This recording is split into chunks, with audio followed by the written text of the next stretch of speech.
Class 9 geography, the second chapter that is physical features of India. इस chapter में हम India की physical features यानी कि फिजियोग्राफिक डिविजन्स जो है उनके बारे में बात करेंगे। किस तरीके से ये जो डिफरेंट फिजियोग्राफिक डिविजन्स हैं वो हमारे इंडिया को अलग अलग क्लाइमेटिक कंडीशंस देता है, उसके साथ साथ जो वेरिएशन इन नेचुरल वेजिटेशन देखने को मिलता है, वो सारी चीज़ें कैसे इन फिजिकल फीचर्स से कनेक्टेड है वो हम देखेंगे। ठीक है, सो मेजर फिजियोग्राफिक डिविजन्स अगर हम बात करें इंडिया में तो the Himalayan mountain comes at the first point. ठीक है, द नॉर्दर्न मोस्ट बाउंड्री हमारी जो बनाता है वो हिमालयाज बनाता है, followed by the northern plains. Number 2 में पैरेलल टू द हिमालयाज हमारे नॉर्दर्न प्लेन्स चलते हैं। ठीक है, और नॉर्दर्न प्लेन्स से अगर हम थोड़ा सा नीचे आए तो we have our Deccan plateau, इसको पेनिनसुला प्लाटू भी कहा जाता है। ठीक है, फिर आता है हमारा नंबर 4 पे द ग्रेट इंडियन डेजर्ट। ठीक है, एंड डेक्कन प्लाटू और हमारे कोस्ट के बीच में घाट्स आते हैं। कोस्ट हमारी वेस्टर्न एंड ईस्टर्न कोस्ट दोनों है, कोस्टल प्लेन्स हैं। एंड द 2 आइलैंड ग्रुप्स जो हमने फर्स्ट चैप्टर में भी देखा था कि अरेबियन सी में हमारा लक्षद्वीप है, जबकि अंडमान एंड निकोबार हमारा बे ऑफ बंगाल में है। ठीक है, तो ये सारे फिजिकल फीचर्स जो हैं इनको हम 1 बाय 1 डिटेल में स्टडी करते हैं। ठीक है, तो let's start with the Himalayan mountains first. ठीक है, हिमालयन माउंटेन्स हमारी नॉर्दर्न मोस्ट बॉर्डर बनाता है विद आर नेबरिंग कंट्रीज। ठीक है, इसका एक्सटेंट रन आउट है बिटवीन इंडस एंड ब्रह्मपुत्र। हिमालय को हम यंगफॉल माउंटेन्स कहते हैं which are between the Indus and the Brahmaputra river. Plus हम ऐसा भी कहते हैं कि पामीर नॉट और हिंदकुश माउंटेन रेंज जो है जो कि इंडिया के नॉर्थ में यानी कि अफगानिस्तान साइड पड़ता है, उसका साउथवर्ड एक्सटेंशन हमारा हिमालयाज है। ठीक है, पामीर नॉट और हिंदकुश माउंटेन रेंज का साउथवर्ड एक्सटेंशन हमारा हिमालयाज है, जो कि इंडस रिवर और ब्रह्मपुत्र रिवर के बीच में चलता है। ठीक है, Himalaya represents the loftiest and one of the rugged mountain barriers of the world. Barriers यानी समझो दोस्तों कि एक तरीके की रुकावट। ठीक है, तो ये जो हमारे हिमालयन माउंटेन्स हैं ये इतने रफ और इतने लॉफ्टी हैं। लॉफ्टी यानी कि ऊबड़ खाबड़ वाले सीधे नहीं हैं। ठीक है, ना कोई उनमें पर्टिकुलर सिमेट्री है। ठीक है, तो उनको क्रॉस करके क्रॉस ओवर करके हम दूसरी कंट्रीज़ में जाना by the land route possible नहीं है। वो हमें बहुत सारे हमारे नेबरिंग कंट्री से भी बचाता है। ठीक है, तो it acts as a barrier, covers 2400 kilometre of distance, जहाँ पे उसकी विड्थ कश्मीर में 400 किलोमीटर है। ठीक है, कश्मीर में वो काफ़ी चौड़ा है, बट अरुणाचल प्रदेश आते आते वो 150 किलोमीटर्स हो जाता है। ये नंबर्स थोड़े याद रखना। ठीक है, तो पूरा जो स्ट्रेच है फ्रॉम इंडस टू ब्रह्मपुत्र वो 2400 किलोमीटर का स्ट्रेच है। उसमें भी कश्मीर में उसकी विड्थ 400 किलोमीटर है, जबकि अरुणाचल प्रदेश में वो 150 किलोमीटर्स तक हो जाती है। प्लस जो अल्टीट्यूड वेरिएशन है, अल्टीट्यूड यानी कि द माउंटेन्स की हाइट। ठीक है, तो वो ईस्टर्न पार्ट में यानी कि अरुणाचल प्रदेश साइड ज़्यादा है as compare to the Kashmir side. ठीक है, अगर हम मैप में देखें तो यहाँ पे तकरीबन 400 किलोमीटर का विड्थ है और यहाँ पे वो आते आते 150 किलोमीटर हो जाता है। पर यहाँ पे ऑन द ईस्टर्न फ्रंट हमें पीक्स ज़्यादा देखने को मिलेंगी as compare to the western front. यहाँ पे हाइट इतनी ज़्यादा नहीं है जितनी यहाँ पे है। कश्मीर साइड विड्थ ज़्यादा है, हाइट कम है। अरुणाचल प्रदेश में विड्थ कम है, हाइट ज़्यादा है। ठीक है, हम हमारे हिमालयन माउंटेन्स को 3 पैरेलल रेंजेस में डिफाइन करते हैं। ठीक है, उनको थोड़ा देखते हैं किस तरीके से है। लॉन्गिट्यूडनल वेरिएशन हमने इसका बताया है।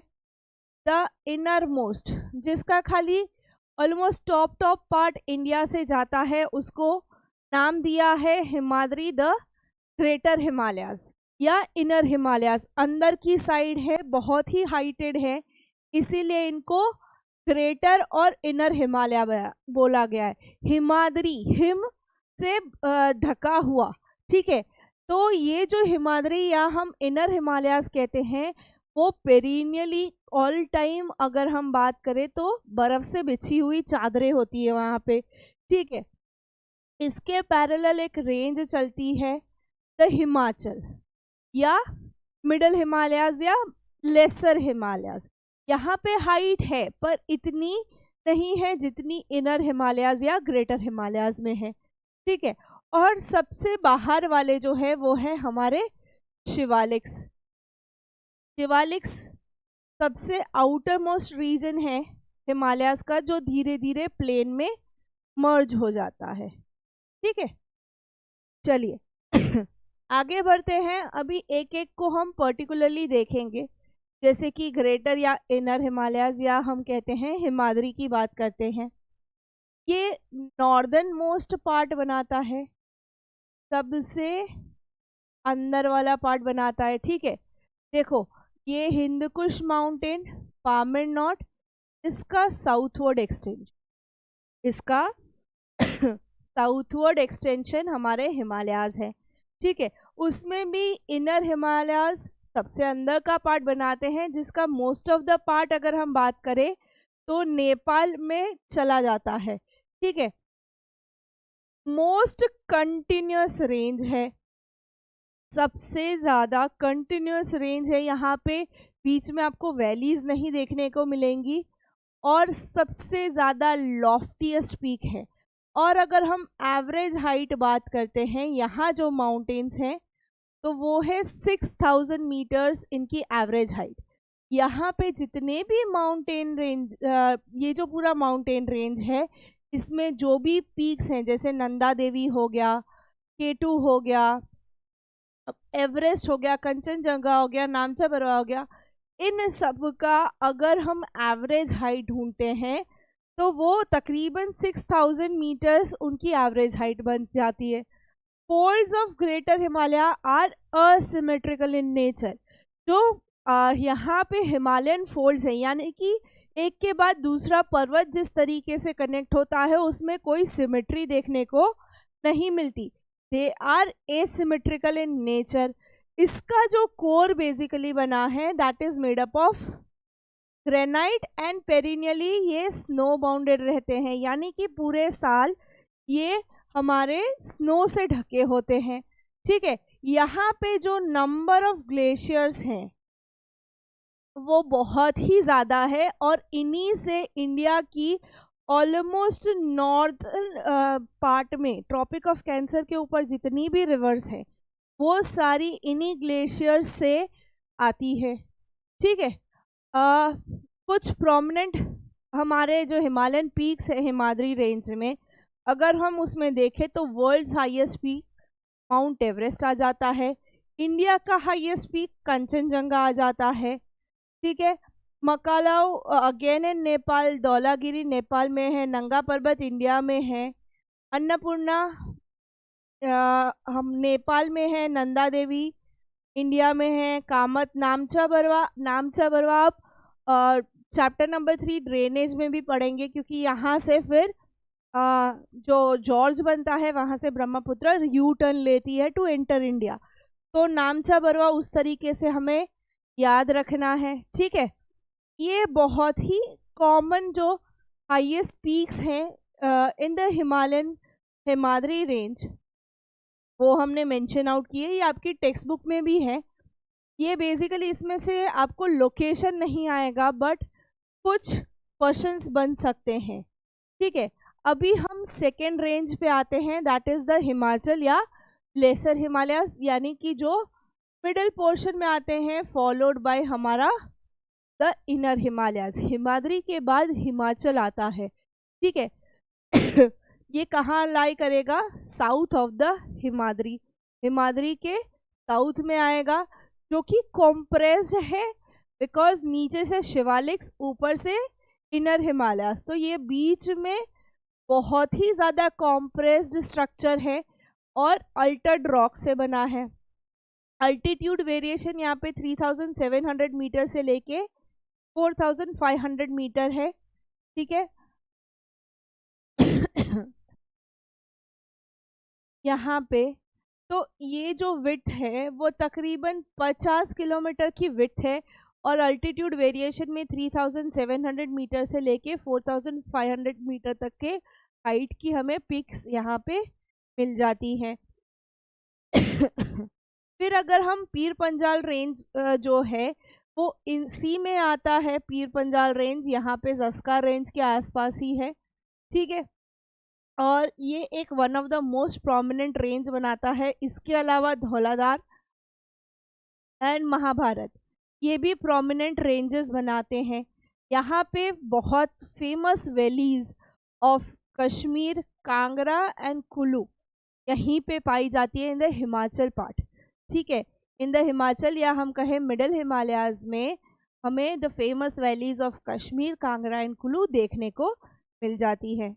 अब आते हैं हम हमारे next Himalayan range that is Shivaliks, या जो हम कहते हैं आउटर मोस्ट हिमालयाज हैं हमारे, उनके बारे में बात करते हैं, ठीक है। तो हमें पता है the inner most is called the Himadri, उसके बाद हमारा हिमाचल आता है और सबसे बाहर जो है वो है शिवालिक्स। शिवालिक्स कंटिन्यूस नहीं है, शिवालिक्स थोड़ा डिसकंटिन्यूस है। इसके बीच में दून्स हैं, ठीक है। द फेमस दून्स ये आउटर मोस्ट रेंज भी कहलाया जाता है। आपको एग्जाम में ऐसा भी पूछा जा सकता है कि right the note on the outer most range of the Himalayas, ठीक है। इसके अलावा ये जो बने हैं वो अनकॉन्सोलिडेटेड सेडिमेंट्स जो कि नदी अपने साथ नीचे लाती है। हिमालयन रिवर्स जो जब नीचे फ्लो करती है अपने साथ जो सेडिमेंट्स लाती है वो यहीं पे डिपॉजिट हो जाते हैं। यहाँ पे अगर हम एवरेज हाइट की बात करें तो 900 से 1100 मीटर्स का वेरिएशन देखने को मिल जाता है और विड्थ तकरीबन 10 से 50 किलोमीटर की हमें विड्थ देखने को मिल जाती है। हाइट वेरिएशन काफ़ी कम है, 900 टू 1100 मीटर्स ही है, ठीक है। शिवालिक्स में दून्स हैं। दून्स मतलब क्या बेटा कि अगर हम बात करें जो लॉन्गिट्यूडनल वैली है लेसर हिमालय और शिवालिक्स के बीच में, यानी कि हमारे जो दो रेंजेस के बीच की जगह है यहाँ पे दून्स बनते हैं, ठीक है। यहाँ पे जो बीच की वैली जो बनती है वो नदियाँ जो अपने साथ सेडिमेंट लाती है उससे बनती हैं और इसमें सबसे ज़्यादा थिक ग्रेवल एंड एलुवियम इकट्ठा होता है वहाँ पे। यहाँ पे जो फेमस दून्स हैं अगर हम बात करें तो देहरादून आप सबने सुना होगा, कोटली दून, पतली दून शायद ही किसी ने सुना होगा, या जो प्रॉपर हिमाचल और शिवालिक के बीच में रहते हैं यानी कि हमारे ये स्टेट्स में उत्तराखंड वगैरह में, तो उनको पता होगा, ठीक है। तो देहरादून, कोटली दून एंड पतली दून, आपको दून क्या है और दून के एग्जाम्पल्स भी पूछे जा सकते हैं, ठीक है। समझ आई? अच्छा, अभी तक जो हमने हिमालयन डिवीजन देखा वो लॉन्गिट्यूडनल देखा। अभी थोड़ा लैटिट्यूडनल यानी कि वेस्ट टू ईस्ट वेरिएशन भी देखते हैं। वेस्ट टू ईस्ट जो भी वेरिएशन है हमारा that is demarcated by the river valleys. वो किन रिवर वैलीज के बीच में आते हैं उनके बेसिस पे उनका डिवीजन किया गया है। लॉन्गिट्यूडनल में इनर, मिडल और शिवालिक्स या आउटर हम कहें हिमाद्री, हिमाचल, शिवालिक्स, ठीक है।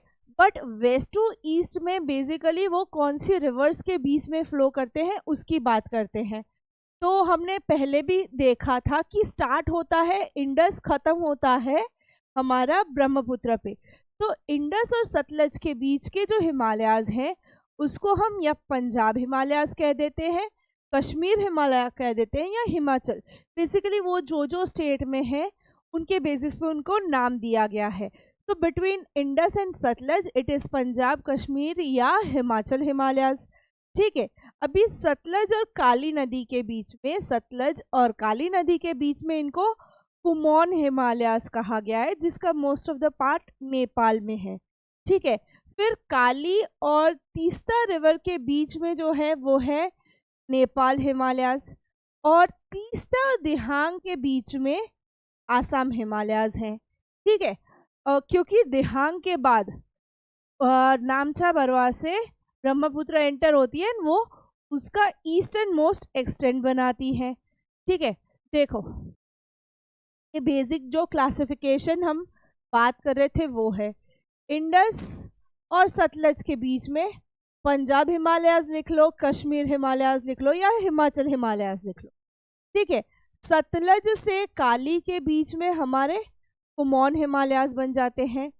कुमाऊन के बाद आते हैं हमारे नेपाल हिमालयाज, किसके बीच में? काली नदी और तीस्ता नदी के बीच में। ठीक है, काली और तीस्ता के बीच का जो पैच है वो काफ़ी लंबा है, और फिर तीस्ता से हमारा जब दिहांग जॉर्ज से ब्रह्मपुत्र एंटर होता है तो वो आसाम हिमालयाज बन जाता है। यहाँ पे भी आप देखो हिमाचल कश्मीर, ये वाला जो पोर्शन है पूरा इंडस और सतलज के बीच में, वो कश्मीर हिमालयाज, हिमाचल या पंजाब हिमालयाज। फिर ये हमारा कुमाऊन, फिर यहाँ पे हमारा नेपाल हिमालयाज है। ठीक है, नेपाल वाला पार्ट है नेपाल हिमालयाज, और ये आसाम हिमालयाज। यहाँ से beyond the gorge, beyond the Dihang, ये हमारे जो हिमालयाज हैं वो ईस्टवर्ड टर्न होते हैं और पूर्व का आंचल बनाते हैं। पूर्व यानी कि ईस्टर्न फ्रंट, ईस्टर्न फ्रंट में अपना आंचल बिठाते हैं, इसलिए उसको पूर्वांचल कहा गया है। क्या कहा गया है उसको? पूर्वांचल। ये जो हिमालय का नॉर्थ ईस्टर्न पार्ट है, इसको हम पूर्वांचल हिमालयाज या ईस्टर्न हिमालयाज भी कहते हैं, जो हमारा बाउंड्री बनाता है with the next country, neighbouring country, that is Myanmar. Myanmar के साथ हमारी जो बाउंड्री बनती है that is because of the हमारा पूर्वांचल। ठीक है, दिहांग जॉर्ज के बाद हिमालय शार्प टर्न लेते हैं एंड वो पूरा साउथ तक कवर करते हैं on the eastern front, forming the boundary with Myanmar. अभी ये बहुत ही स्ट्रॉन्ग पत्थरों से बना है, which are basically sedimentary rocks. ये जो नदी, अगर हम बात करें कि ब्रह्मपुत्र और जो उसकी ट्रिब्यूटरीज हैं जो सेडिमेंट लाती हैं, वो उससे बना है, उन सेडिमेंट्री रॉक से बना है। यहाँ के जो फेमस हिल्स हैं, छोटे छोटे हिल्स हैं यहाँ पे, छोटे इन द सेंस बहुत छोटे नहीं है, Patkai hills, Naga hills, Manipuri hills and the Mizo hills. ठीक है, गारो खासी जयंतिया, मीजो, नागा, पटकई, ये बहुत ही फेमस हिल्स है इन द पूर्वांचल। ठीक है, यहाँ पे लाइक बहुत ही डेंस फॉरेस्ट है। अगर हम बात करें तो यहाँ पे पूरा फॉरेस्ट कवर ज़्यादा है, प्लस यहाँ पे वैलीज और रिवर्स, इनके बीच में छोटे छोटे माउंटेन्स हैं, तो this area receives the maximum rainfall, और इसीलिए यहाँ पे सबसे ज़्यादा वर्ल्ड का वेटेस्ट प्लेस एग्जिस्ट करता है, that is Cherrapunji and Mawsynram. ठीक है, तो हम ये जो हमारे पूर्वांचल है वो हमें म्यांमार के साथ हमारी ईस्टर्न बाउंड्री बनाता है, प्लस यहाँ के डेंस फॉरेस्ट जो हैं वो हमें वर्ल्ड की दो वेटेस्ट प्लेस देता है, that is Mawsynram and Cherrapunji. ठीक है, अभी मूव करते हैं to the southern part of the Shivaliks, यानी कि हमारे नॉर्दर्न प्लेन्स। ठीक है, नॉर्दर्न प्लेन्स को अगर हम बात करें तो बेसिकली ये जो रिवर्स फ्लो डाउन होती हैं हिमालय से, और उनकी जो ट्रिब्यूटरीज और डिस्ट्रीब्यूटरीज है उनकी वजह से बनता है। ठीक है, अगर आप मैप देखो तो मोटा मोटी यहाँ तक हमारे शिवालिक्स चलते हैं। ठीक है, शिवालिक्स से या हम कहें हिमालय से जो भी नदियाँ नीचे बहती हैं वो सारी अपना डिपोजिशन इस पार्ट में देती हैं, और ये हमारे नॉर्दर्न प्लेन्स बनाती हैं। ठीक है, ये हमारे नॉर्दर्न प्लेन्स बनाती हैं। रिवर्स अपने साथ जो सेडिमेंट लाई है उसकी वजह से ये बहुत ही ज़्यादा फर्टाइल लैंड है।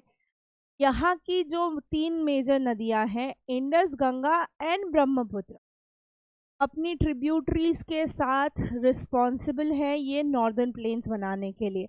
ठीक है, ये जो नॉर्दर्न प्लेन्स बने हैं उसके लिए हमारी इंडस, गंगा और ब्रह्मपुत्र रिवर अपने जो ट्रिब्यूटरीज और डिस्ट्रीब्यूटरीज के साथ रिस्पॉन्सिबल है नॉर्दर्न प्लेन्स के लिए। ऐसा क्यों? क्योंकि नदी अपने साथ जो भी एलुवियम लाती है या जो भी सेडिमेंट लाती है वो इस लैंड को और फर्टाइल बनाता है, और एकदम से जब पर्वत से नीचे उतरती है तो धीरे धीरे उसका फ्लो स्लो डाउन होता है, तो वहाँ पे बहुत ज़्यादा सेडिमेंटेशन हो जाता है, तो वहीं फुटहिल में वो डिपॉजिट कर देती है। अभी नॉर्दर्न प्लेन की अगर हम एरिया वाइज बात करें तो तकरीबन 7 लाख स्क्वायर किलोमीटर का एरिया है। ठीक है। डिस्टेंस अगर हम देखें तो जितना हमारा नॉर्दर्न हिमालयाज है या हम कहें हमारे हिमालयाज है, उतना ही एक्सटेंट है हमारा। 2400 किलोमीटर लंबा चलता है, पैरेलल टू हिमालयाज है इसलिए। ठीक है। विड्थ यहाँ पे 240 से 320 किलोमीटर ब्रॉडनेस पे चलती है। On the western side Punjab से साइड बहुत ज़्यादा ब्रॉडर है, जबकि अरुणाचल प्रदेश साइड वो पतला हो जाता है। ठीक है, ये एकदम प्लेन एरिया है। ठीक है बच्चों, एकदम प्लेन सपाट ज़मीन है, इसीलिए ये बहुत ही ज़्यादा पॉपुलेटेड है। दूसरी, यहाँ पे सेडिमेंटेशन जो होता है उसकी वजह से सॉइल की फर्टिलिटी ज़्यादा है। जहाँ पे ज़्यादा सॉइल फर्टाइल होगी वहाँ पे एग्रीकल्चर बहुत अच्छा होगा, और रिवर्स रेगुलर फ्लो डाउन होती है तो पानी का भी कोई प्रॉब्लम नहीं होता। तो एग्रीकल्चरली ये लैंड, ये पार्ट बहुत ही ज़्यादा प्रोडक्टिव है। ठीक है, यहाँ पे रिवर्स जब बहती हैं तो वो अलग अलग फीचर्स क्रिएट करती हैं, जिसमें से एक है रिवर आइलैंड। वर्ल्ड का inhabiting only biggest riverine island India में है मजूली। ठीक है, फिर दोआब बनाती है और डिस्ट्रीब्यूटरीज बनाती हैं जो कि हमारे नॉर्दर्न प्लेन में। ये सब बनने का रीज़न जो सेडिमेंट हो रहा है उसी से रिलेटेड है। तो समझते हैं आगे क्या है। ठीक है, तो let's go ahead and watch it out. क्या है रिवराइन आइलैंड? ठीक है, रिवराइन आइलैंड पहले समझते हैं क्या होता है। तो अगर हम बात करते हैं तो रिवर अपने साथ जो डिपोजिशन लाती है, ठीक है, उसके वजह से ऐसे नदी के बीच में लैंड उभर के आ जाता है। वो कंटिन्यूस सालों साल डिपोजिशन होता है तो लैंड बन जाता है ऐसे नदी के बीच में। मैंने आपको बोला कि मजूली इंडिया का पहला रिवराइन आइलैंड, जो लोग वहाँ पे रहते हैं। ठीक है, यहाँ पे क्या होता है ना, जब ये आइलैंड बनता कब है कि जब नदी का बहाव धीरे धीरे धीमा पड़ जाता है, उसकी वेलोसिटी क्या हो जाती है, डिक्रीज हो जाती है, बहाव कम हो जाता है, तब ऐसा रिवराइन आइलैंड बनता है। ठीक है, ये जो मजूली है ये हमारी ब्रह्मपुत्र नदी के अंदर बना हुआ रिवराइन आइलैंड है, जहाँ पे लोग सबसे ज़्यादा रहते हैं। ठीक है, ये जो डिपोजिशन है, ये यहाँ पे जो डिपोजिशन होता है, जो सेडिमेंट्स आते हैं वो नदी के लोअर कोर्स, यानी कि जब ऑलमोस्ट नदी हमारे समंदर में मिलने वाली होती है तब वो चैनल्स में स्प्लिट हो जाती है, और इसको हम कहते हैं डिस्ट्रीब्यूटरीज। कुछ इस तरीके से आपको ये डिस्ट्रीब्यूटरीज जब गंगा ब्रह्मपुत्र डेल्टा बनता है हमारा सुंदरबन डेल्टा, वहाँ पे आपको ऐसा मैप में देखने को मिलेगा। ठीक है, सो डिस्ट्रीब्यूटरीज क्या है कि जो डिपोजिशन के वजह से उनका बहाव चेंज हो जाता है, उनकी चैनल्स चेंज हो जाती हैं, तो वो बहुत सारी चैनल्स बनाती हैं और उसको हम डिस्ट्रीब्यूटरीज कहते हैं। डिस्ट्रीब्यूटरीज में नदी में से टुकड़े बनते हैं, जबकि ट्रिब्यूटरीज छोटे छोटे टुकड़े में नदी में आके जुड़ते हैं। ठीक है, आगे बढ़ते हैं। दोआब, दोआब हम कहते हैं, दो मीन्स टू एंड आब मीन्स वाटर या land between the two water bodies. ठीक है, तो दो नदी के बीच में जो पार्ट है उसको हम दोआब कहते हैं। सबसे बड़ा यहाँ पे एक गंगा यमुना दोआब है और दूसरा हमारी 5 नदियों के संगम में जो पंजाब बनता है वो भी। ठीक है, तो यहाँ पे अगर हम देखें नॉर्दर्न प्लेन्स में, तो उसका जो मेजर डिवीजन है, जैसे हमने हिमालय का डिवीजन पढ़ा था लॉन्गिट्यूडनल एंड लैटिट्यूडनल एक्सटेंट, अगर हम नॉर्दर्न प्लेन्स को भी डिवाइड करते हैं तो पहला जो प्लेन बनता है दैट इज पंजाब प्लेन। ये वेस्टर्न पार्ट है नॉर्दर्न प्लेन्स का जो सबसे ज़्यादा है। यहाँ पे इंडस और उसकी ट्रिब्यूटरीज, देखिए बच्चों, इंडस मेन नदी यहाँ से जाती है जो आगे जाके पंजाब में पाकिस्तान में चली जाती है। ठीक है, उसके साथ साथ झेलम, चेनाब, रावी, सतलज और बियास जो आगे जाके सतलज में मिल जाती है। तो ये जो पूरा रीजन बनता है ये हमारा पंजाब प्लेन है, जिसका पार्शियल पार्ट इंडिया में है, पार्शियल पार्ट पाकिस्तान में है। ठीक है, तो ये जो 5 नदियां हैं कौन कौन सी, झेलम, चेनाब, रावी, बियास और सतलज, ये इंडस की ट्रिब्यूटरीज हैं। क्यों ट्रिब्यूटरीज? क्योंकि ये आगे जाके सारी नदी पाकिस्तान में इंडस में मिल जाती हैं। ठीक है, तो ये सेक्शन को हम दोआब कहते हैं, बट यहाँ पे 5 नदियां हैं इसलिए पंज।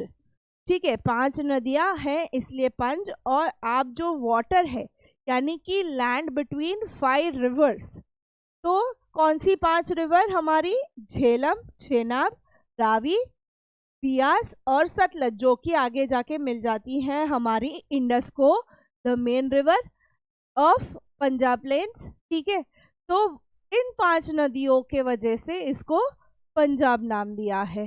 ठीक है, अभी पंजाब प्लेन से आगे बढ़ते हैं तो हमारी गंगा नदी आती है। ठीक है, तो उसको नाम दिया हमने गंगा प्लेन, जो कि लाई करता है बिटवीन घाघर एंड तिस्ता रिवर। ठीक है, घाघर और तिस्ता रिवर के बीच का जो भी पोर्शन है वो हमारा बनता है गंगा प्लेन्स।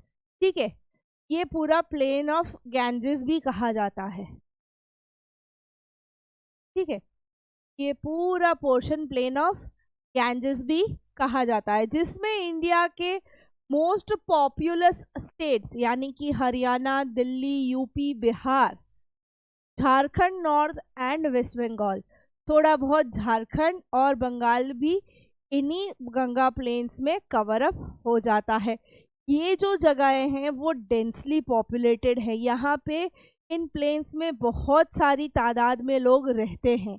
ठीक है, अभी किसके बीच में है हमारे गंगा प्लेन्स, घाघर और तिस्ता के बीच में। तो तिस्ता नदी से जब हम आगे बढ़ते हैं तब आते हैं हमारे द ब्रह्मपुत्र प्लेन्स, तब आते हैं हमारे ब्रह्मपुत्र प्लेन्स जो कि ईस्टवर्ड ऑफ गंगा है। यहाँ से ये पूरा हमारा ब्रह्मपुत्र प्लेन है जो कि मोस्ट ऑफ आसाम और हमारी 7 सिस्टर्स को कवर करता है, और it is drained by the Brahmaputra river.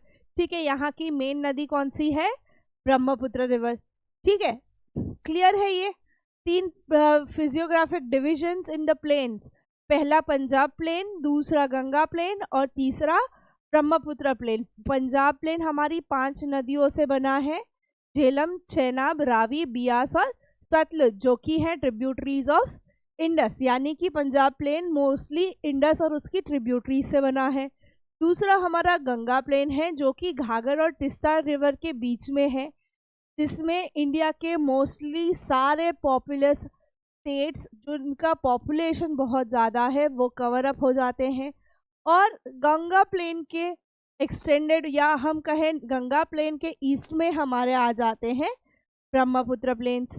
ठीक है, आगे बढ़ते हैं। जिस तरीके से हमने हिमालय के डिवीजन में एक तो लैटिट्यूडनल डिवीजन देखा था, दूसरा लॉन्गिट्यूडनल डिवीजन था, sorry longitudinal and latitudinal division, उसी तरीके से हमने प्लेन्स में भी देखा कि बिटवीन द रिवर्स हमने समझा किस तरीके से प्लेन का वेरिएशन है। पर जब भी प्लेन्स क्या कहते हैं हम कि भाई नदियाँ जो अपने साथ लाती हैं, जो सेडिमेंट होता है वो हमारे प्लेन्स बनाते हैं। ठीक है, तो जो सेडिमेंट हो रहा है उसके बेसिस पे अगर हम डिवाइड करें नॉर्दर्न प्लेन को, तो ये या तो भाबर होगा, या तो तराई रीजन होगा, या भंगार होगा, या खादर होगा।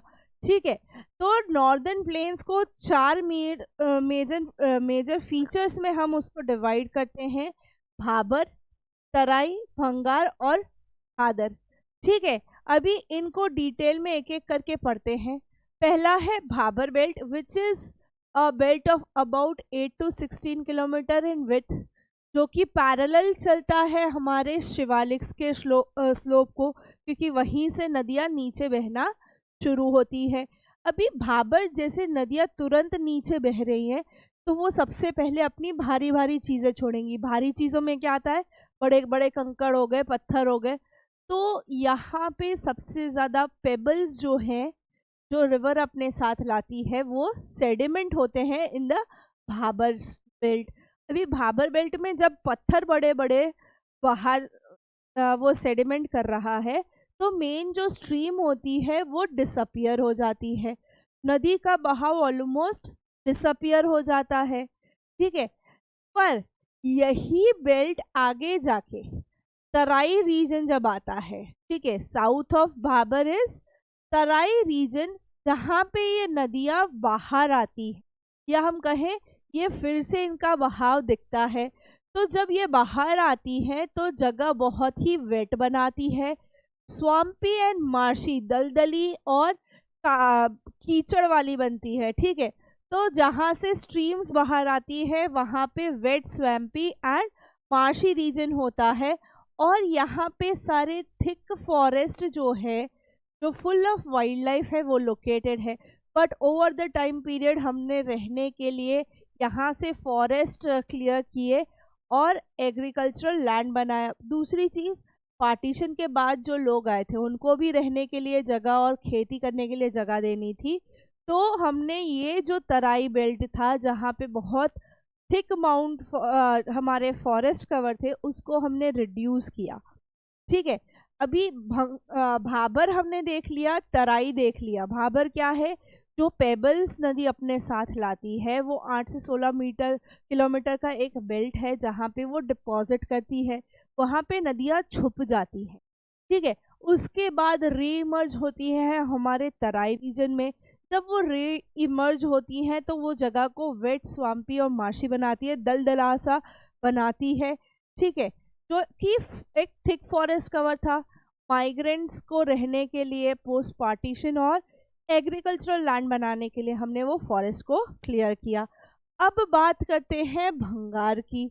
बच्चों, भंगार और खादर में डिफरेंस भी पूछा जाता है, प्लस हम कंफ्यूज भी इन दोनों में सबसे ज़्यादा होते। ठीक है, पहले भंगार को समझते हैं।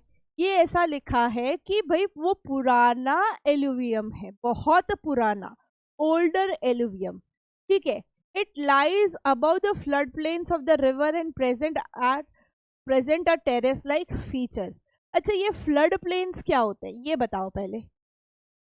फ्लड प्लेन, देखो बच्चों, ड्यूरिंग द मॉनसून जब भी रिवर्स फ्लो हो रही है, कोई एक जगह पे बहुत बारिश होती है और वो नदी फूल जाती है, उसका पानी बाहर ओवरफ्लो होता है, तो उन प्लेन्स में फ्लड आता है और उन्हीं को हम फ्लड प्लेन्स कहते हैं।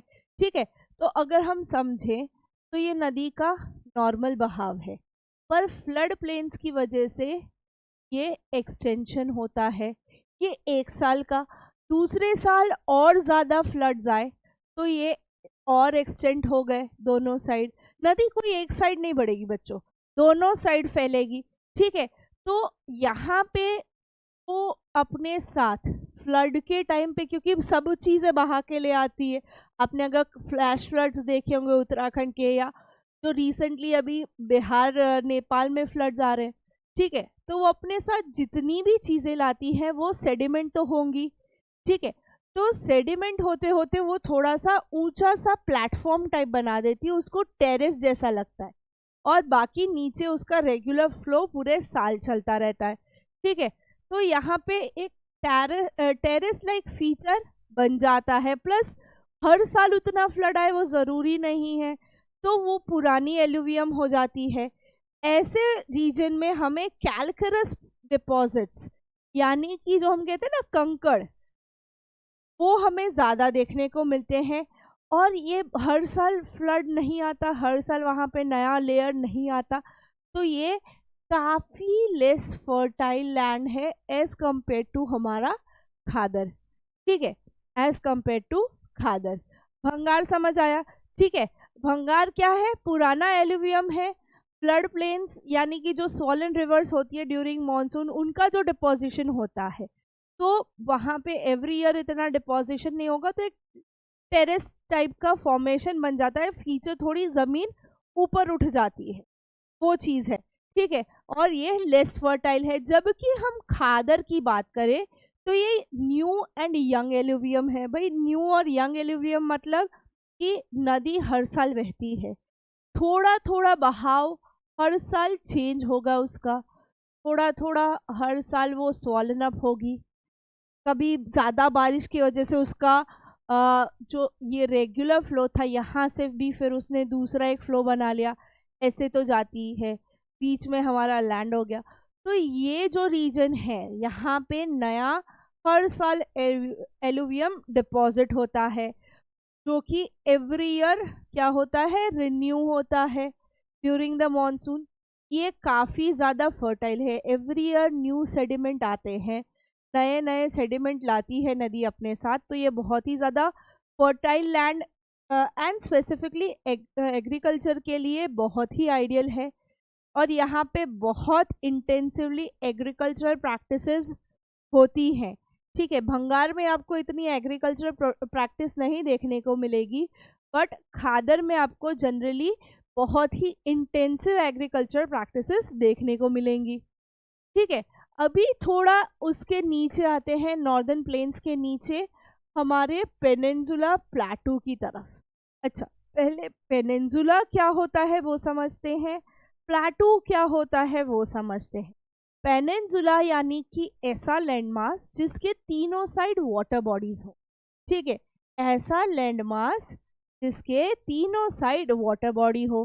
तो अगर हम इंडिया का ये जो डेक्कन पार्ट देखें या सदर्न ट्रायंगल देखें, तो यहाँ पे हमारा अरेबियन सी है, यहाँ पे हमारा बे ऑफ बंगाल है, और यहाँ पे हमारा इंडियन ओशन है।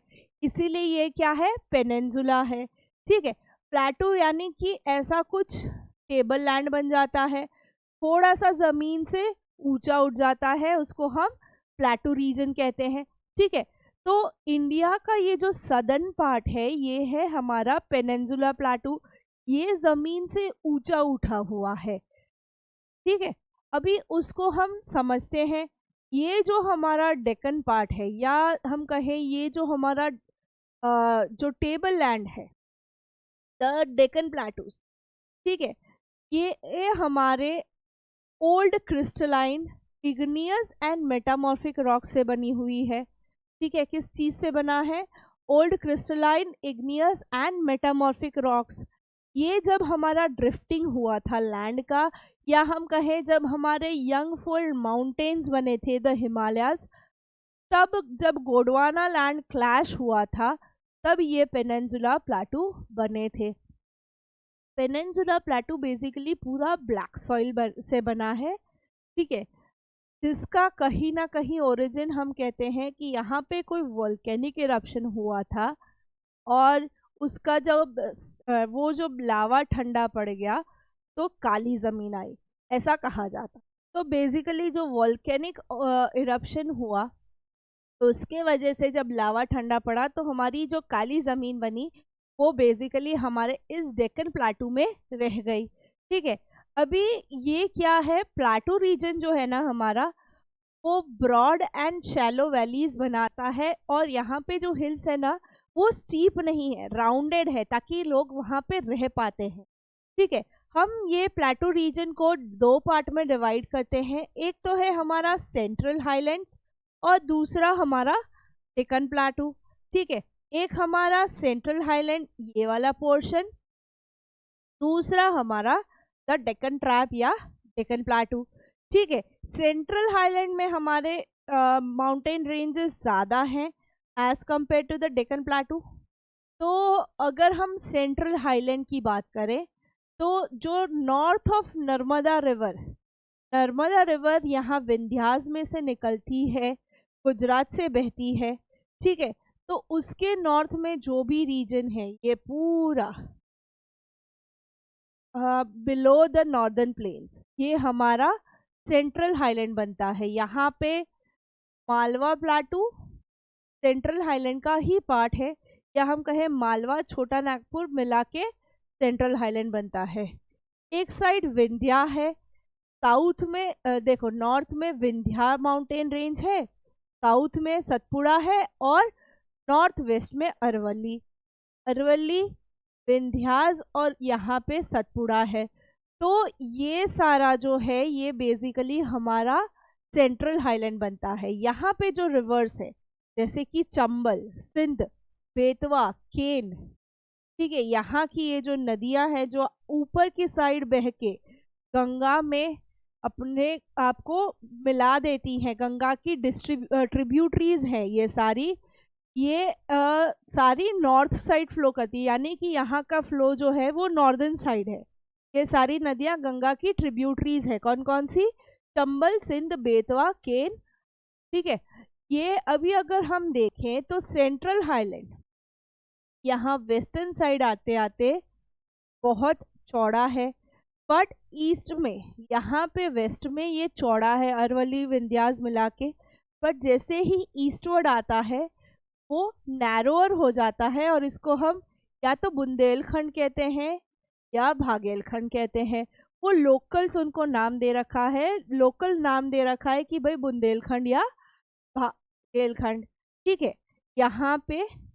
और छोटा नागपुर प्लाटू जो है वो उसका ईस्टवर्ड एक्सटेंशन है, यानी कि सेंट्रल हाईलैंड्स, भागेलखंड, बुंदेलखंड और उसका ईस्टवर्ड एक्सटेंशन हमारा छोटा नागपुर प्लाटू।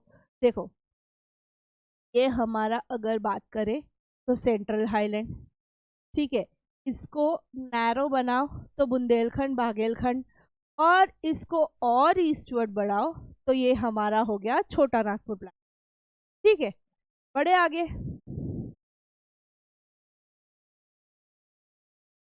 यहाँ पे देख लो, मालवा, बुंदेलखंड, भागेलखंड और फिर हमारा छोटा नागपुर प्लाटू।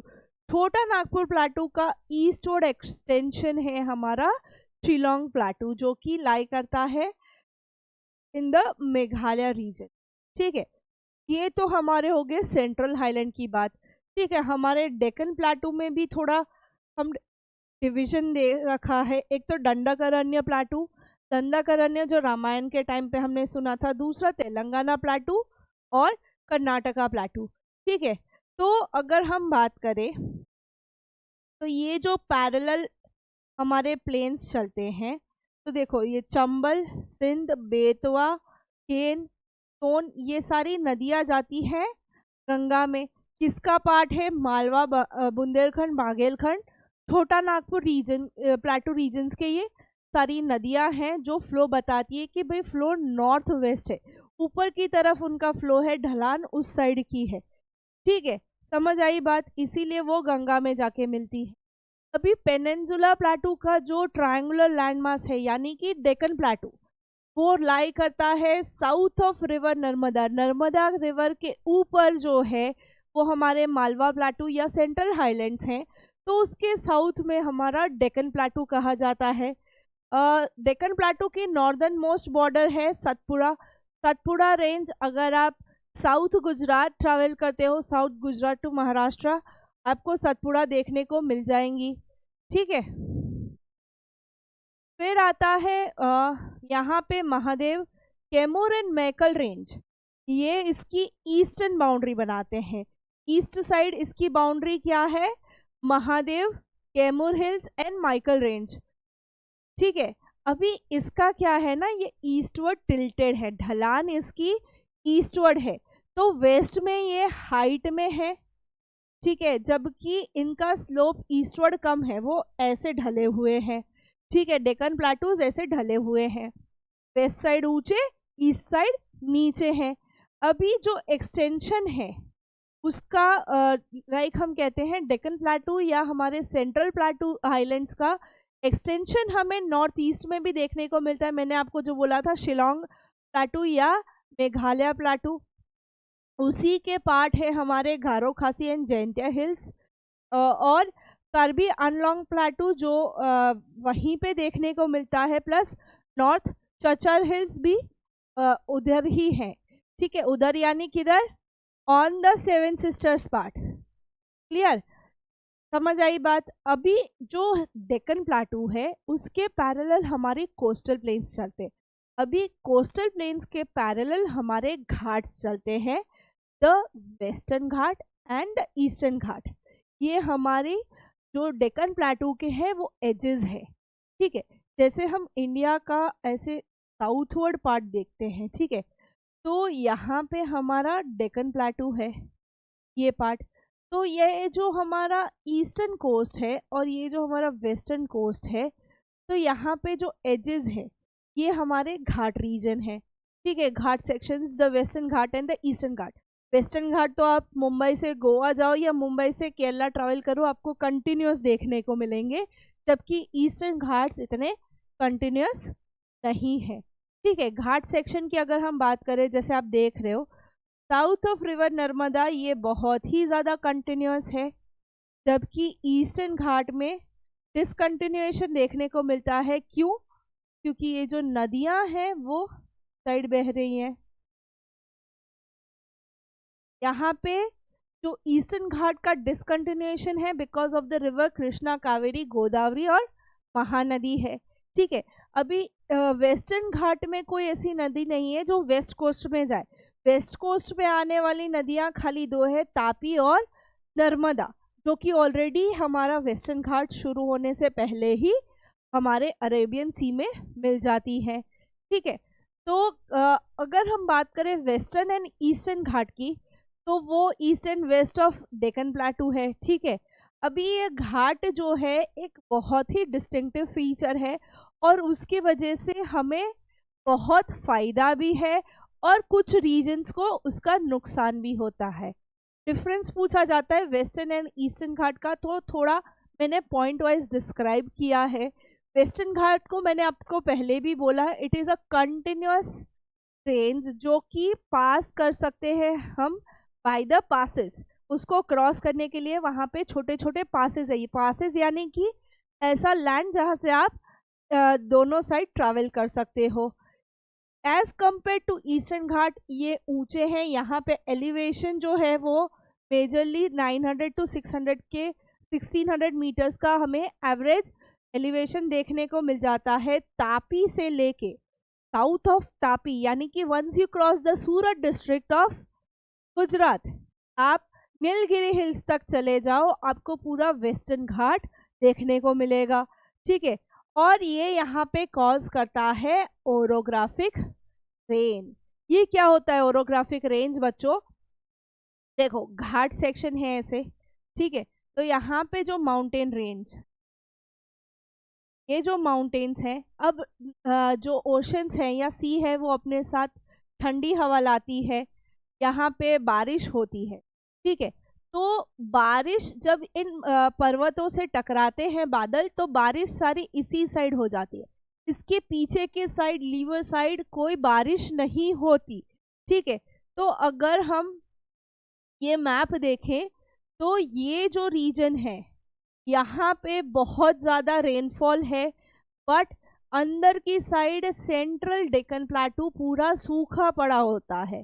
ठीक है, यहाँ पे तो बीच में नदियाँ हैं, तो जो ठंडी हवाएं हैं वो अंदर आती हैं, तो यहाँ तो थोड़ा बहुत ईस्टर्न घाट के लीवर्ड साइड में थोड़ा बहुत रेनफॉल आ जाता है, बट वेस्टर्न घाट में कंप्लीटली ओरोग्राफिक रेनफॉल होता है। वेस्टर्न घाट का आगे का साइड बहुत ज़्यादा रेनफॉल रिसीव करता है, जबकि पीछे का साइड उतना ज़्यादा रेनफॉल रिसीव नहीं करता है, कॉजिंग द ओरोग्राफिक रेन। ठीक है, हाइट जो है वो नॉर्थ टू साउथ जैसे जैसे जाएंगे वो बढ़ती जाती है, और यहाँ पे जो हाईएस्ट पीक है अन्नमुड़ई, ये मैप में लोकेट करने को आती है, विच इज़ 2695 मीटर्स। मैप में आ सकती है, एमसीक्यूज में आ सकती है, असर्शन रीजनिंग में आ सकती है। ठीक है, तो थोड़ा इसको ध्यान देना। वेस्टर्न घाट की हाईएस्ट पीक अन्नमुड़ाई है, और वेस्टर्न घाट में नॉर्थ के कंपेयर में साउथ में ज़्यादा पीक वाले माउंटेन्स हैं, या हम कहें हिल्स है। ठीक है, अब बात करते हैं ईस्टर्न घाट की। ये क्या है? डिसकंटिन्यूअस है, इरेगुलर और डाइसेक्टेड बाय द रिवर्स। यहाँ से जो नदियाँ फ्लो करती हैं, स्पेशली अगर हम बात करें कृष्णा, गोदावरी, कावेरी और महानदी, उसके वजह से ये टूटे टूटे हैं। यहाँ पे एवरेज एलिवेशन 600 मीटर्स है। ठीक है, ये महानदी के साउथ से लेके नीलगिरीज तक, देखो बच्चों, दोनों घाट नीलगिरी पे आके एक दूसरे में मिल जाते हैं। पता नहीं चलता नीलगिरीज के पास कि भाई कौन सा वेस्टर्न घाट है और कौन सा ईस्टर्न घाट का पार्ट है। ठीक है, ईस्टर्न घाट का जो हाईएस्ट पीक है दैट इज महेंद्रगिरी। ये भी पूछा जाता है, जिसकी हाइट 1500 मीटर है। क्लियर? यहाँ पे अन्नमुड़ाई है वेस्टर्न घाट में, ईस्टर्न घाट में महेंद्रगिरी है, सॉरी। ठीक है, यहाँ पे शिवोरी हिल्स और जावेरी हिल्स। ईस्टर्न घाट के साउथ में दो हिल्स हैं, दैट इज शिवोरी हिल्स और जावेरी हिल्स। ठीक है, साउथ ईस्ट में टू बी स्पेसिफाइड। ठीक है, तो देखो ये अन्नमुड़ाई रीजन, वेस्टर्न घाट, ये हमारा ईस्टर्न घाट। ठीक है, आके यहीं पे ये मर्ज हो जाते हैं टुवर्ड्स द कार्डमम हिल्स। ठीक है, अभी हम यहाँ पे मोटा मोटी देखें हमारा जो फिजियोग्राफी है, ठीक है, इंडिया का, तो माउंटेन रेंजेस, फिर आते हैं हमारे प्लेन्स, फिर हमारा प्लेटू रीजन जो यहाँ पे भी एक्सटेंडेड है, यहाँ बीच में डेक्कन प्लेटू, वेस्टर्न घाट, ईस्टर्न घाट। ठीक है, बट यहाँ पे एक सूखी बंजर जमीन राजस्थान में, द ग्रेट डेजर्ट। ठीक है, हमारा fourth physiographical feature that is the great Indian desert, जिसको बेसिकली हम थार डेजर्ट के नाम से भी जानते हैं। ठीक है, तो ये जो थार डेजर्ट है वो अरवली माउंटेन रेंज के वेस्ट में है। ठीक है, अरवली के वेस्ट में हमारे the great Indian deserts lie करते हैं। ठीक है, यहाँ पे undulating sandy plain covered with sand dunes. Sand dunes क्या होते हैं बेटा? सैंड ड्यून्स यानी छोटी छोटी रेत के टीले। ठीक है, इतनी बड़ी पीक्स नहीं, बट छोटी छोटी रेत के टीले जो हम जैसलमेर में एंजॉय करने जाते हैं। ठीक है, ये जो सैंड प्लेन्स हैं वो बहुत ही लेस फर्टाइल है। यहाँ पे एक ही रिवर फ्लो होती है और वो है लूनी। ठीक है, यहाँ पे बहुत ही एरिड क्लाइमेट है एंड बहुत लो वेजिटेशन कवर है। ये एरिया सालाना 150 मिलीमीटर से भी कम रेनफॉल रिसीव करता है। यहाँ पे जो लूनी रिवर है उसकी स्ट्रीम भी हमें खाली रेनी सीजन में देखने को मिलती है, जो कभी भी बह के अरेबियन सी तक नहीं पहुँचती। ठीक है तो लूनी रिवर की जो स्ट्रीम है हमें बेसिकली डेजर्ट में इन द रेनी सीजन, अगर बारिश अच्छी होती है तो देखने को मिल जाती है, बट वो कभी दरिए तक या हम कहें अरेबियन सी तक नहीं पहुंच पाती। बहुत ही एरिड क्लाइमेट है एंड उसके साथ साथ वहाँ का वेजिटेशन भी बहुत कम है। एक चीज़ जो वहाँ पे बहुत कॉमन देखने को मिलती है दैट आर बार्चिन्स। बार्चिन्स आपको डेजर्ट में बहुत अच्छे से देखने को मिलते हैं। आप अरब का रेगिस्तान ले लो या थार का रेगिस्तान ले लो, आपको इस क्रेसेंट स्टाइल के जो दून देखने को मिलेंगे, सैंड ड्यून्स देखने को मिलेंगे, उसको हम बार्चिन्स कहते हैं। ये बार्चिन्स एक पर्टिकुलर एंगल बनाते हैं। ये कब होता है पता है? जब हम कहते हैं ना रेगिस्तान में बवंडर उठता है, रेत का बवंडर जब उठता है तब ये बार्चिन्स बनते हैं, कुछ इस तरीके से। ठीक है, अभी हमने देखा कि भाई रेगिस्तान में कैसा होता है, प्लेटू रीजन हमारा कैसा है, घाट सेक्शंस देख लिए हमने, प्लेन्स देख लिए, और नॉर्दर्न प्लेन्स और हिमालयाज देख ले। अभी हमें देखना है कोस्टल प्लेन। हमने फर्स्ट चैप्टर में पढ़ा था इंडिया की जो कोस्टल बाउंड्री है तकरीबन 7,500 किलोमीटर है, 7516.6 किलोमीटर्स, ठीक है। तो ये कोस्टल प्लेन्स बहुत ही बेनिफिशियल है हमारे लिए, western coastal plains and the eastern coastal planes, ठीक है। ये जो नैरो मार्जिन एकदम पतली लाइन है, ये जो आप देख रहे हो, ठीक है, ये हमारे coastal plain, eastern and the western coastal planes. यहाँ पे हमारा अरेबियन सी है, यहाँ पे हमारा अरेबियन सी है बच्चों, है ना, ये हमारा अरेबियन सी है, और ये हमारा west side bay of Bengal है, BOB, ठीक है। तो ये हमारे जो वेस्टर्न कोस्टल प्लेन्स हैं वो अरेबियन सी के साइड का स्ट्रिप, और ये जो हमारे बे ऑफ बंगाल साइड के स्ट्रिप को हम ईस्टर्न कोस्टल प्लेन्स कहते हैं। अभी वेस्टर्न कोस्ट की अगर हम बात करें तो घाट सेक्शन वेस्ट में कंटिन्यूस है, तो ये जो कोस्ट है वो सैंडविच हो जाता है between the Ghats and the Arabian sea. यहाँ पे ये बहुत बुरी तरीके से बेचारा फंस जाता है, बट हमने क्या पढ़ा था, वेस्टर्न घाट कंटिन्यूस है, ठीक है। तो यहाँ पे हमें 3 सेक्शन बनाने पड़े हमारे प्लेन्स का, तो कोस्ट भी बहुत अच्छी कंटिन्यूस है। 3 जो हमने डिवीजन बनाए, एक उसमें है Konkan which is Mumbai to Goa, ठीक है, फिर आता है कन्नड़ प्लेन जो कि कर्नाटका में है, एंड फिर आता है Malabar coast which is in Kerala, ठीक है। तो 3 सेक्शन बनाए वेस्टर्न कोस्ट के, कौन कौन से, कोंकण बनाया, कन्नड़ प्लेन बनाया और मालाबार कोस्ट बनाया। Rivers on the western coast form estuaries, जो भी वेस्टर्न कोस्ट की रिवर्स है कौन कौन सी, तापी, नर्मदा, महानदी, महानदी नहीं, सॉरी, महिसागर, ठीक है, साबरमती, ये जो गुजरात की रिवर्स है वही ऑलमोस्ट सारी वेस्टर्न कोस्ट पे आती हैं, बाकी नीचे जो है सारी वो ईस्टर्न कोस्ट पे जाती हैं। तो ये जो वेस्टवर्ड फ्लो करती हैं वो गल्फ ऑफ खंबात में एस्ट्यूटरीज बनाती हैं, ठीक है। एस्ट्यूटरीज को हम ड्रेनेज चैप्टर में बहुत अच्छे से समझेंगे कि क्या होता है एस्ट्यूटरीज, ठीक है। अभी वेस्टर्न कोस्ट में जैसे कि 3 सेक्शन है, उसी तरीके ईस्टर्न कोस्ट की अगर हम बात करें तो ईस्टर्न कोस्ट पे क्या है, जो घाट है वो कंटिन्यूस नहीं है, नदियों की वजह से उसका डाइसेक्शन हो रखा है, तो ये काफ़ी ज़्यादा वाइड है as compare to eastern coast, वो चौड़ा है। यहाँ पे 2 ही सेक्शन है, एक है नॉर्दर्न सरकार और एक है कोरोमंडल कोस्ट, ठीक है। यहाँ पे जो नदियाँ हैं, महानदी गोदावरी, कृष्णा, कावेरी, ये डेल्टा बनाती है। डेल्टा यानी कि अपना दरिये में या सी में मिलने से पहले जो डिपोजिशन होता है वो डेल्टा बनता है। अगर आप देखो तो ब्रह्मपुत्र रिवर और गंगा का जो डेल्टा सुंदरबन, वो भी ईस्टर्न साइड यानी कि बे ऑफ बंगाल में ही डेल्टा बनाता है। वैसे ही महानदी, गोदावरी, कृष्णा और कावेरी ये अपने डेल्टास बनाते हैं ऑन द ईस्टर्न कोस्ट, ठीक है। अगर हम बात करते हैं चिल्का लेक उड़ीसा में आया, ठीक है। ये वर्ल्ड का लार्जेस्ट सॉल्टी वाटर लेक है।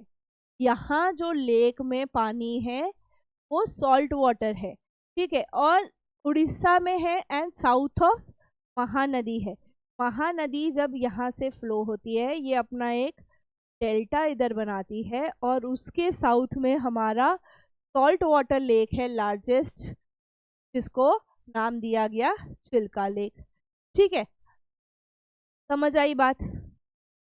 चलिए, इसके अलावा हमारे पास 2 मेन आइलैंड ग्रुप्स हैं, the Lakshadweep island groups and the Andaman and Nicobar island. ये हमारे इंडियन मेनलैंड से थोड़े दूर है, बट इंडिया की फिजियोग्राफी के लिए ये बहुत ही बेनिफिशियल है, ठीक है। ये केरला के मालाबार कोस्ट से बहुत नज़दीक है, बहुत छोटे छोटे स्मॉल कोरल आइलैंड्स हैं यहाँ पे, और इनको पहले लैकेदेव बोला जाता था, मिनीकॉय बोला जाता था, अमेंदीवी बोला जाता था, ठीक है। बट समय रहते रहते इसको नाम दे दिया गया लक्षद्वीप आइलैंड। तकरीबन 32 स्क्वायर किलोमीटर का एरिया कवर करता है, और इसका हेडक्वार्टर है कावारती, या हम कहें ये एक हमारी यूनियन टेरिटरी है तो इसका कैपिटल है कावारती, ठीक है। जबकि उसके कंपेयर में हमारे अंडमान निकोबार काफ़ी long stretch of island groups हैं, ठीक है। एक मस्त चेन बनती है बे ऑफ बंगाल में, जिसको हमने 2 पार्ट में दिया गया है, बांटा है। The northern part is called as Andaman and the southern part is called as Nicobar. हमने फर्स्ट चैप्टर में पढ़ा था southern most point of India, Indira point, जो सबमर्ज हुआ था 2004 की सुनामी में, वो निकोबार आइलैंड का ग्रुप था, पार्ट था, ठीक है। यहाँ पे ऐसा कहा जाता है कि ये एक एलिवेटेड पोर्शन है, जो अंडर वाटर माउंटेन रेंजेस है उसका सबमराइन माउंटेन्स का एक एलिवेटेड पोर्शन है, और यहाँ पे equatorial climate and thick forest के कवर देखने को मिलता है। इक्वेटोरियल क्लाइमेट क्यों? क्योंकि वो इक्वेटर से तकरीबन 8 डिग्रीज का ही वेरिएशन है यहाँ पे, ठीक है। तो हमारे जो ग्रुप्स हैं, आइलैंड ग्रुप्स, वो दोनों ही हमारे लिए काफ़ी बेनिफिशियल है। देखो, लक्षद्वीप का एक आइलैंड है जो कि अनइनहैबिटेड है, बट यहाँ पे बहुत ही बढ़िया हमारी बर्ड सेंचुरी है, दैट इज पिति आइलैंड। ये रहा पिति आइलैंड, ठीक है, वो लक्षद्वीप आइलैंड का पार्ट है। अभी यहाँ पे हमें कोरल्स देखने को मिलते हैं। कोरल्स बेसिकली होते क्या है, कुछ इस तरीके से दिखते हैं, ठीक है। आप इसको ऑस्ट्रेलिया के ग्रेट बैरियर रीफ में भी बहुत अच्छे से देख सकते हो। ये शॉर्ट लिव्ड माइक्रोस्कोपिक ऑर्गेनिजम्स होते हैं जो कि कॉलोनीज बना बना के रहते हैं। They flourish in shallow, mud free and warm waters, ठीक है। ये कहाँ पे ग्रो होते हैं? तो भाई कि जहाँ पे शैलो पानी होगा, ज़्यादा गहरा नहीं होगा, दलदल या मिट्टी नहीं होगी, मड फ्री होगा, और पानी थोड़ा गर्म सा होगा, एकदम ठंडे पानी में नॉट पॉसिबल।